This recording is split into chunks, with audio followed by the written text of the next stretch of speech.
at this special second installation of IUEA Chancellor.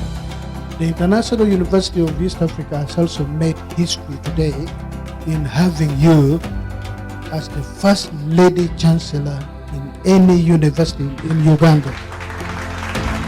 Ambassador Mohamed is a committed international civil servant who has had a distinguished career in both public and foreign service. An educationalist who has contributed enormously to the education sector in our country, Kenya.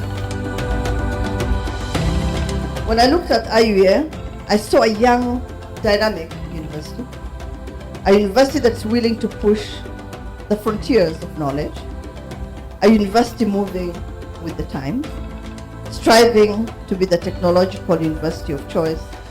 I also, ladies and gentlemen, saw a university that's compassionate and that's connected to its immediate and its global communities. And it's these values that made me accept the offer of Chancellor of this great institution. As Chancellor of the University, we entrust you with the highest and most significant post in the university. And as such, our expectations are also correspondingly high. We expect the Chancellor to move the university into a new era and prepare our students for the new market demands and jobs of the 21st century. And I'm exceedingly happy to know that IUA is looking for ways to expand its accessible education for all philosophy. And that it's going to do this through the launch of a scholarship fund. So far, the university has granted about 1,000 scholarships.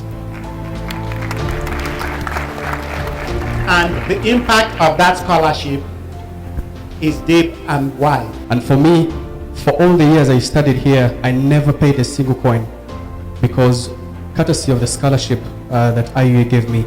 And I urge all of you to join this call. I, as Vice Chancellor of the International University of East Africa, will be donating $1,000 to this scholarship fund to start the process.